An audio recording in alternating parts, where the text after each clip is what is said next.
stop for him. Paul Tracy in 7th, also a good stop by the Penske crew.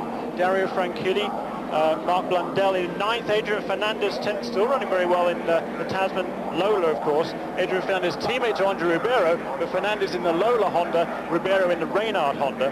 Behind him will be Alan Jr., Gualter Salas, Alex Zanardi after his bad pit stop, and then behind Zanardi is Rahal and Herter, two mediocre stops for the Team Rahal pair.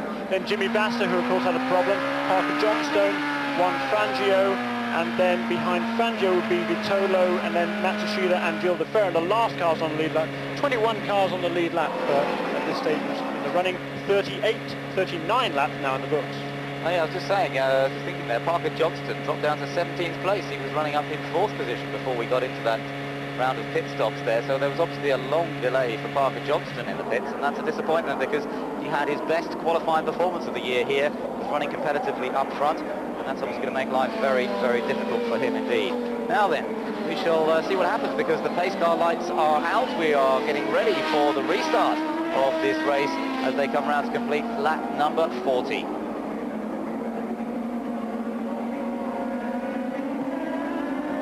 Fittipaldi is the car, and Richie Hearn there, the two cars between the race leader Andre Ribeiro and Michael Andretti, as Andretti now begins to pick up the pace out of turns 3 and 4, across that banking, past those Max grandstands as he comes down the start-finish area here, this D-shaped oval. This is the curve of the D before he turns in to turn number 1, and there you see Andretti has moved up.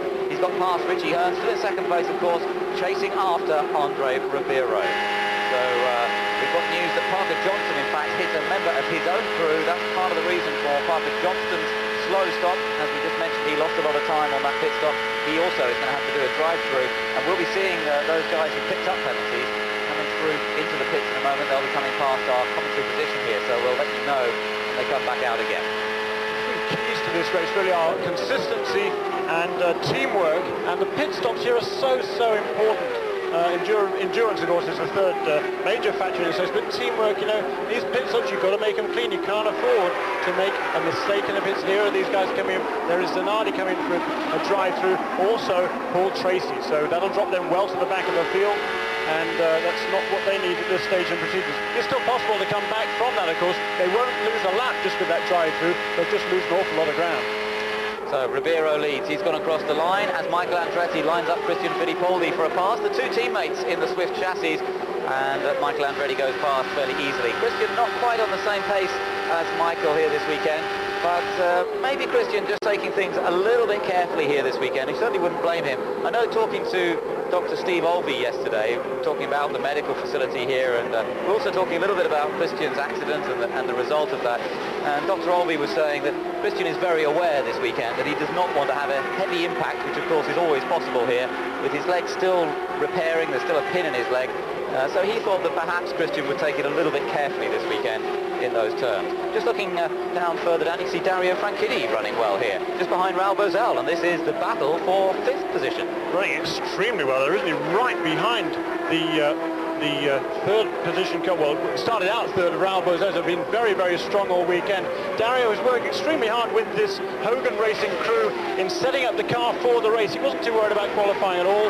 He just wanted to make sure the car was consistent in the race and good in traffic, and it certainly seems to be doing just that this afternoon so far. On board with Andre Ribeiro, let's just enjoy the trip for a moment. Listen to that Honda engine. You can actually see for yourselves here the speed, 240 miles an hour on the end of the speedometer. Now the lateral force building as he goes into turn 3. The speed just dropping down a little bit to around 230 miles an hour. The G-force up to a maximum of 3. Then the G's gradually reducing. This is the curve of the D across the start-finish line. Speed back up to 240 miles an hour again. And then into turn 1, a slightly open turn into turn 1, and then he's got some back markers ahead of him, so he backs off right down to just about 210 miles an hour that time, as he has to deal with Arnton Meyer on the right hand side, and somebody else he's also going past, Parker Johnson, that is, I think. Who just made a pit stop, serving his stop-and-go penalty. But I thought Andre Ribeiro was going to be cruising along at this stage of the race. I was well wrong there, wasn't he? He's already pulled out almost 5 seconds over the car we're on board with here, Michael Andretti, who comes up on his own here with a couple of slower cars some distance ahead of him, a good 100 yards or so ahead of him there as he goes into turn 1, and the gap there is actually down to 3.6 seconds. So Michael now was a good bit faster on that lap, as Ribeiro had to get past those slower traffic coming down the back straightaway. There goes cleanly past on the inside. Michael Andretti past Arndt Meyer there, and sets sail now for Andre Ribeiro as he flies there into turn 3. Just watch him through here a moment. Keeping that lock on, and then just keeping the throttle wide open as he comes down to complete another lap. Ford engine certainly working well at this stage. In the pits though, Adrian Fernandez, oh dear, Adrian Fernandez, who we mentioned, who was running so well in the Lola. Now it looks as though they've got problems under the engine cover. They delve beneath that, looking at the Honda engine, maybe some sort of electronics problem by the way they're taking bits of bodywork off. There you can see the top speeds for Michael Andretti on the last lap, 237 miles an hour at that point on the back straight there, and it just gives you an idea of the speeds that they're doing around here. Last lap was the average of 224.138 miles per hour. Michael Andretti still in second place though, 4.4 seconds behind the race leader Andre Ribeiro, with Maurizio Gugelmin third, Pruitt fourth, Bozell fifth, and Franchitti now in sixth.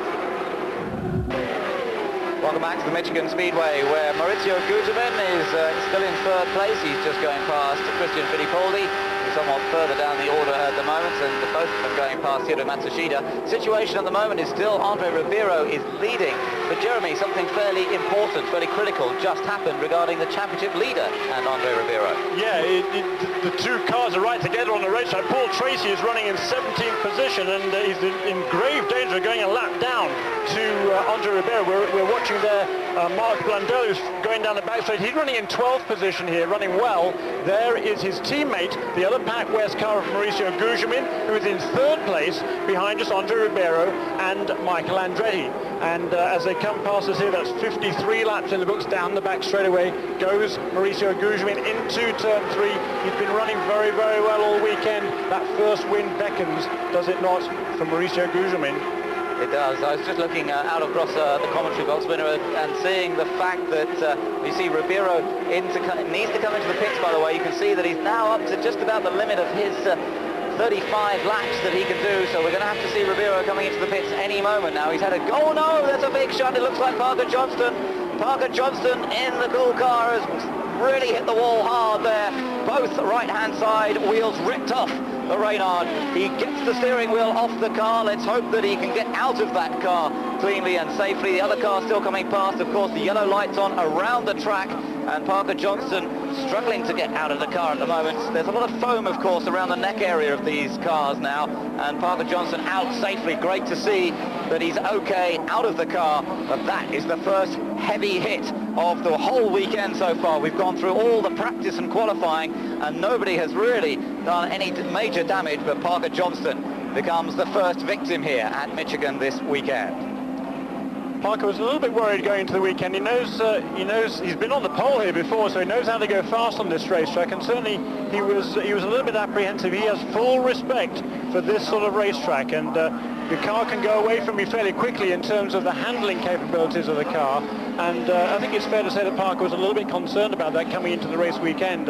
We don't actually know what happened. We haven't seen a replay of it yet, but good to see that Parker was able to get out of that car and seems to be just fine. Now I think we're going to have a bit of a chance to look. Well, he was already too late. It looks as though he was on his own. Yeah, exactly. He seems to be all the way on his own up there, and looks, perhaps I would suggest he's just got a little bit high. Get out of the groove here, and you're in trouble right away. You hit the corner very early on there on the exit of turn 2, really about between 1 and 2 there, and then the car sliding down the wall. But fabulous job Carter's done over the last few years is in improving the safety of these cars. A lot of padding around the cockpit area, around the helmet area, extra Kevlar in the construction of the monocoque to stop suspension pieces or tires intruding into the driver cockpit area, and clearly everything did its job phenomenally well there for Parker Johnston. This looks like half a car now, doesn't it? You've got the whole left-hand side of the car looks complete and normal, and just the right-hand side completely sheared off. Yeah, really. Look at it. Yeah, it looks almost absolutely flat, isn't it? There against the wall. Of course, that's what happened to Mark Blundell's car last year, and you know, it's a phenomenal job that CART has done over these last few years in looking after the interests of the drivers. I think we should say also, it's another replay. You can see maybe in the middle of the picture there, up in the top, Parker Johnson already well high and just going into the wall. And next to those guys a long way away from the camera. You just see the impact there if you've got really good eyes. But difficult to say what happened now. It's a hazard a guess, as to say, as I say, he just got a little bit high going into the corner, or midway around the corner, and he gets away from it, and nothing you can do from there, from the driver's perspective. No, just a complete passenger now. Well, this helped Ribeiro? Oh, boy. Fantastic news for Andre Ribeiro. He was going to have to come in with the next lap or two. He's actually lucky he's been able to cruise around for a couple of laps, I think, under yellow before they open the pits. And great news for the LCI boys. And Andre Ribeiro will bring the car into the pits this time around. We've got 57 laps in the books this time around. And here comes Andre Ribeiro into the pits. Just heard over the radio that apparently he's only got fifth gear. He's lost his other gears. You can see him working with the gear lever down there. And that's part of the reason perhaps he's coming in slowly. There's a big problem. He's actually coasting at the moment. He doesn't even have any gear at all. Andre Ribeiro coasting into the pit lane, and the race leader has got a perfect pit stop, but is he going to be able to take advantage of it? There's a major gearbox problem. He's reporting no gears on the radio. No gears, he's shouting on the radio to the Tasman guys, and this is a serious problem. You see the hand language. What can they possibly do about this? Obviously the guys down at the back, they've turned the engine off, and Andre Ribeiro, Jeremy, what, can you believe it? Lucky to get the yellow, but now sheer bad luck in the fact that he cannot get a gear to get back out again. There's Michael Andretti. He's made a pit stop. He's taken advantage of this yellow flag. Scott Pruitt and Raul Boesel, meanwhile, have stayed out there. So again, we're seeing some differences in strategy. Interesting, isn't it? It's well, it's been since they came in last. It's been 20 laps. One would have thought that was worth it. They've only got another dozen laps to go before they're going to have to come in again. So what a disappointment for Andre Ribeiro there. Everything seemed to be working. So a problem again for Jimmy Vasser as well. Yeah, Vasser's overshot his pit by the looks of things by a long way. I wonder what's happened there. Not as easy, though. I think he's got a problem there. They were pushing it back somewhat lackadaisically, I think, weren't they? I think more of a problem for him. More of a problem going out from the pit. Something perhaps has broken. Or he just lost the engine, perhaps, because are they trying to restart it? Let's have a look. They don't have the starter engaged at the back of the car. It looks as though they want to give him a bump start, but Jimmy Vasser, the winner of the US 500 last year, he doesn't seem to have any gears either. Listen to the engine revving. He can't get it into gear. It's got the engine running, but he just cannot get the thing into gear. What is happening with all these gearboxes? Of course, normally the gears do not really take a lot of strain here. There's not much gear changing going on. They perhaps use two different gears for running at top speed, but apart from coming into the pits and accelerating away from the pits, there isn't much gear changing going on at all. But it looks as though we've got two guys here in gearbox trouble early on in the race. Ribeiro, our early leader, in big trouble in the pit lane. Scott Pruitt is now leading. Welcome back to Michigan, and there's a very disappointed man, Jimmy Vasser. And I don't know if we're going to get a chance to hear from him. We may well do in a moment, to hear from Jimmy Vasser. A gearbox problem, and it's a gearbox problem also for Andre Ribeiro that has meant that the race leader has been sitting into the pits for the last couple of laps. We're still under yellow flag at the moment. Remember, it's the accident of Parker Johnston that's caused this yellow flag. It looked perfect for Ribeiro. Then we heard on the radio that he was struggling with gears, and he's been sitting in the pit lane since. So Pruitt is the leader, Boesel is second, and Frank Kitty, who has not stopped under this recent yellow flag, has now moved up into third place. Dario Franchitti in third. Michael Andretti did stop. He's down to fourth. Guterman's down to fifth. Then Bobby Rahal is sixth. Carpentier seventh.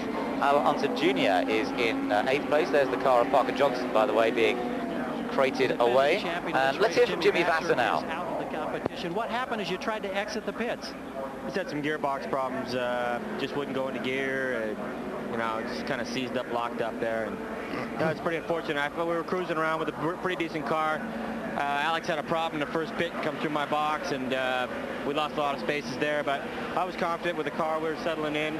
500 miles, you got to set the car up to be there at the end. And you know, it's just unfortunate for the whole team and Target and all that. I think we had a pretty good car today. This has really been a star-crossed season in contrast to that great ride that you had last year in winning the championship. How tough is that to deal with now, Jimmy?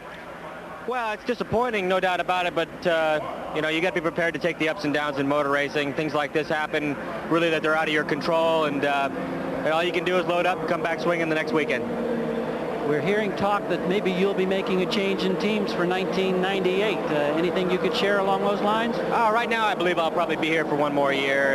But like I said to Marlo the other night in the RPM Tonight telecast, I was just thinking maybe, I've been here for 3 years and that'll be 4. It might be time for me to look around and maybe find some new surroundings, try something new. Thanks. Okay, thank you.